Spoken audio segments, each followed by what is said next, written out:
Hello guys, welcome to Seng and Kids Vlog. Before anything else, please like, share, and subscribe my video. Anyway, my name is Liza. Just call me Seng, and this video, andito po kami sa center. Magpapa-injectable po ako. Yes po, magpapa-injectable ako dahil mahirap nang maniwala sa withdrawal lang. But anyway, eto, pupunta na kami sa palengke. Pagkatapos namin magpatapos ko magpa-injectable, kasama ko ang aking ate Denden. Kasi panghapon siya, kaya gusto niya muna sumama kahit na alam niyang malilate siya mamaya. Diba? Sabi ko na nga eh. Dala na naman ang peklat. Kasarap. Pero mainit. At ito nga pala ang aming lugar dito sa malaking palengke sa amin. Ito yung sa San Jose del Monte. Sample, kung tawagin, short, sample market. Dito kami madalas mamili ng aming mga nilulutong ulam. Kasi ito yung pinakamalapit sa aming pamilihan na malaki, malawak. Sa amin kasi meron kaming pamilihan sa lugar namin sa FBR, pero maliit lang. Talipapa. Konti lang rin, hindi kompleto. Kaya talagang pumupunta kami dito sa San Jose Market, sample market, para mamili. Kasi marami ritong mabibili, marami kang mapipili. So, dito na nga kami. Mamimili kami ng ulam pang ilang araw dahil mahirap talaga kapag walang naka-stock sa rep. At eto na nga, nakapamili na kami. At dahil wala kaming almusal, pagkagising, eto, kakain kami ng Jollibee.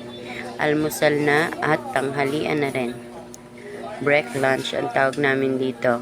Dito tayo kay Jollibee. Kasi mura rito eh. Meron ditong mix and match for only 75 pesos. At hindi ko na nga na-video dahil sa sobrang gutom, yung mga natira na lang ang binidyo ko. Pasensya naman agad-agad dahil nga gutom na nga kami.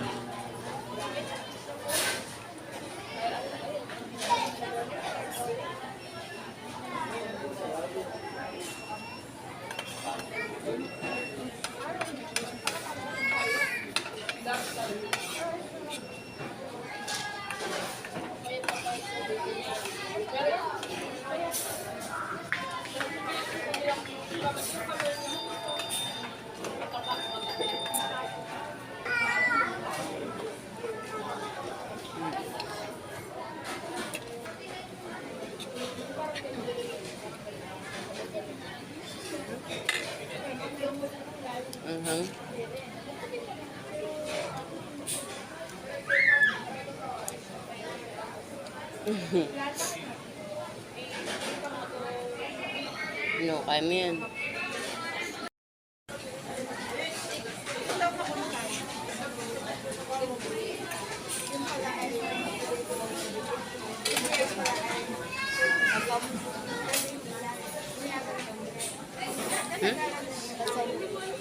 Yun. At ito na nga guys, hindi na ako nag-video sa palengke dahil baka mamaya mahablot ang aking cellphone. Ito, nakabili ako ng galunggong na maliliit for only 45 pesos kalahati. So, isang kilo ko na para marami. Hahatiin ko to para sa paksiw. At yung kalahati naman is piprituhin na merong harina. Kumakain po ba kayo ng mga ganon? Kami kumakain nun. Masarap yun. At eto na nga, nilinis ko na, tinatanggal ko yung hasang. Ayoko rin yung merong atay, yung isda, hindi ko kinakain yun. Ayaw din ng mga bata yun, medyo malangsa kasi. Kaya tinatanggal ko rin nun. Kaya eto, separate ko na.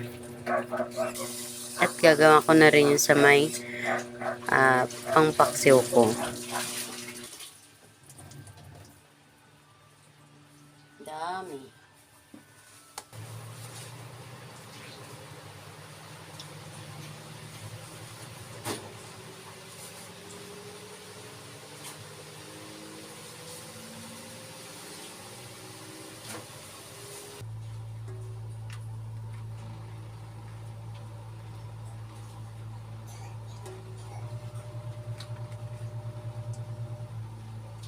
At ayan, hiniwalay ko na yung ipiprito na merong harina at ito, nasa kaldero na yung papaksiwin ko. Medyo marami-rami.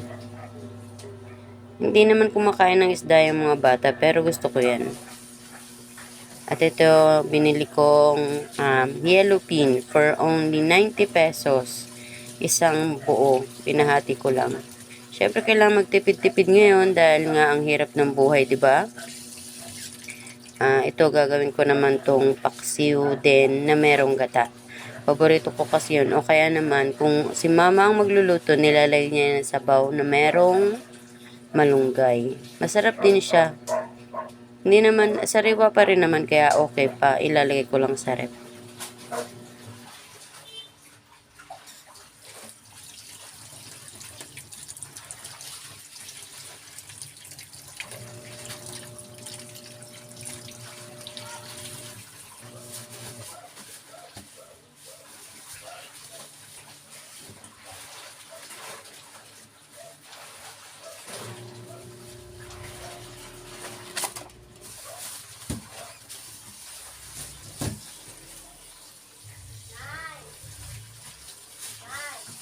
At the last ay manok. Puro wing pork lang yung binili ko. Kasi gusto ko sanang gawing fried chicken.